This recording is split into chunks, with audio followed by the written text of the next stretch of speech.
ಈಗ ನೀವು ನೋಡಿರ್ತೀರಿ ಶಾಲೆಗೆ ಹೋಗೋ ಮಕ್ಕಳಿಗೆ, ಸಣ್ಣ ಮಕ್ಕಳಿಗೆ ಏನಾಗಿರ್ತದಪ್ಪ ಅಂತಂದ್ರೆ ಈ ಥಂಡಿ ಆದ ತಕ್ಷಣ, ಆಮೇಲೆ ಥಂಡಿ ಮುಗಿದ ತಕ್ಷಣ ಈ ಬ್ಯಾಸಿಗೆ ಬರೋಕ್ಕಿಂತ ಮೊದಲ ಕೆಲವೊಬ್ಬರು ಮಕ್ಕಳಿಗೆ ಏನಾಗುತ್ತಪ್ಪ, ಕಪಾಳ, ಗಲ್ಲ, ಕೆನ್ನೆ ಉದ್ಕೊಂಡಿರ್ತೈತಿ, ಎರಡು ಕಡೆ ಅಥವಾ ಒಂದು ಕಡೆ ಉದ್ಕೊಂಡಿರ್ತೈತಿ.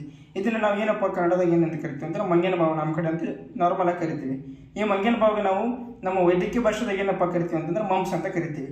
ಈ ಮಂಪ್ಸ್ ಅನ್ನೋದು ಯಾಕಾಗತ್ತೆ, ಇದ್ರ ಗುಣಲಕ್ಷಣ ಹೇಳೋದ್ರಿಂದ ಈ ವಿಡಿಯೋದಾಗ ತಿಳ್ಕೊಂಬರೋಣ. ನಮಸ್ಕಾರ, ನಾನು ನಿಮ್ಮ ವೈದ್ಯ ಕನ್ನಡಿಗ. ಇದು ಮಂಪ್ಸ್ ಎಂಬ ವೈರಸ್ನಿಂದ ಬರ್ತಕ್ಕಂಥ ಒಂದು ಸಾಂಕ್ರಾಮಿಕ ರೋಗ ಇರ್ತದೆ. ಇದು ಹೆಂಗೆ ಬರ್ತಪ್ಪ ಅಂತಂದರೆ, ನೀವು ಯಾವ್ಯಾರಿಗೆ ಆಗಿರ್ತೈತಲ್ಲ ಮಂಪ್ಸ್ ಅಥವಾ ಮಂಗನ ಬಾವು, ಆ ಮಕ್ಕಳು ಕೆಮ್ಮಿದ್ರೆ, ಶೀನಿದ್ರೆ ಅವ್ರು ರೆಸ್ಪಿರೇಟರಿ ಡ್ರಾಪ್ಲೆಟ್ ಅಂತ ಕರಿತೀವಿ.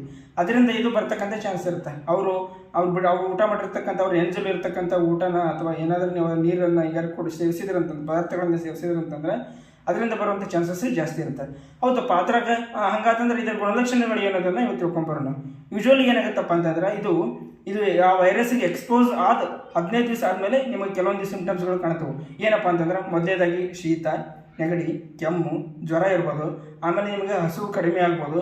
ಅದು ಬಿಟ್ರೆ ಅಂತಂದ್ರೆ ನಿಮಗೆ ಸುಸ್ತಾಗೋದು, ಭಾಳ ಸುಸ್ತಾಗ್ತದೆ. ಅದು ಬಿಟ್ರೆ ಅಂದ್ರೆ ಏನಾಗುತ್ತಪ್ಪ ಅಂತಂದ್ರೆ, ನಿಮ್ಗೆ ಇದನ್ನ ಏನಪ್ಪ ನಿಮ್ಮ ಮೈ ಮತ್ತು ಸ್ನಾಯುಗಳ ಸೆಳೆತ ಅಂತ ಏನು ಕರಿತೀವಿ, ಅದು ಜಾಸ್ತಿ ಆಗ್ಬೋದು. ಅದು ಬಿಟ್ರೆ ಅಂದ್ರೆ ಇದು ಮೇನ್ ಫೀಚರ್ಸ್ ಏನಪ್ಪ ಅಂದ್ರೆ, ಮೇನ್ ಗುಣಲಕ್ಷಣ ಏನಪ್ಪ ಅಂತಂದ್ರೆ, 1 ಅಥವಾ 2 ಕೆನ್ನೆಗಳನ್ನು ಉದ್ಕೊಳ್ಳೋದು. ಕಪಾಳ ಉದ್ಕೊಂಡಿರ್ತೈತಿ, ಬಾವು ಬರ್ತೈತಿ. ಅವಾಗ ಏನಾಗುತ್ತೆ, ಒಂದು ಕಡೆನಾದ್ರೂ ಉದ್ಕೋಬೋದು ಅಥವಾ 2 ಕಡೆನಾದ್ರೂ ಉದ್ಕೋವಂಥ ಚಾನ್ಸಸ್ ಜಾಸ್ತಿ ಇರುತ್ತೆ. ಅದು ಬಿಟ್ರೆ ಅಂದ್ರೆ ನಿಮ್ಗೆ ಏನಾದ್ರೂ ನುಂಗ್ಬೇಕಪ್ಪ, ಏನಾದರೂ ಕುಡಿಬೇಕಂದ್ರೆ ಭಾಳ ನೋವು ಆಗ್ತಿರ್ತೈತಿ.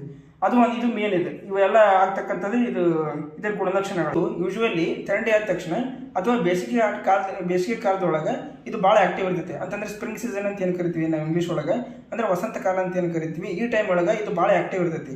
ಆ ಟೈಮ್ ಒಳಗೆ ನಿಮ್ಮ ಮಕ್ಕಳನ್ನ ಸ್ವಲ್ಪ ನೀವು ಸುರಕ್ಷಿತವಾಗಿ ನೋಡ್ಕೋಬೇಕು, ಎಚ್ಚರಿಕೆಯಿಂದ ನೋಡ್ಕೋಬೇಕಂತಂದು ಕೇಳ್ಕೊ. ಅದೇ ರೀತಿಯಾಗಿ ಈ ಮಂಪ್ಸ್ ಅಥವಾ ಮಂಗನ ಬಾವು ಬಂದಾಗ ನಾವೇನೇನು ಮನೆಯೊಳಗೆ ಏನು ಮಾಡ್ಬೇಕಪ್ಪ, ಏನೇನು ಪ್ರಿಕಾಷನ್ಸ್ ತೊಗೋಬೇಕು, ಏನೋ ಮುನ್ನೆಚ್ಚರಿಕೆ ಕ್ರಮಗಳನ್ನು ತೊಗೋಬೇಕು, ಹೆಂಗೆ ಇದನ್ನು ಪ್ರಿವೆಂಟ್ ಮಾಡ್ಬೇಕು ಅನ್ನೋದನ್ನು ಮುಂದಿನ ನೋಡಿದಾಗ ತಿಳಿಸ್ಕೊಡ್ತೀವಿ. ಅಲ್ಲಿವರೆಗೂ ನಮ್ಮ ವಿಡಿಯೋನ ಲೈಕ್ ಮಾಡಿ, ಶೇರ್ ಮಾಡಿ. ನಿಮ್ಗೆ ಏನಾದರೂ ಕ್ವಶನ್ ಇತ್ತಂದ್ರೆ, ನಿಮ್ಗೆ ಏನಾದರೂ ಡೌಟ್ಸ್ ಇತ್ತಂದ್ರೆ ಕಮೆಂಟ್ ಬಾಕ್ಸಲ್ಲಿ ಕಮೆಂಟ್ ಮಾಡಿರಿ. ಸಾಧ್ಯವಾದಷ್ಟು ಉತ್ತರ ಕೊಡ್ತೀವಿ. ಧನ್ಯವಾದಗಳು.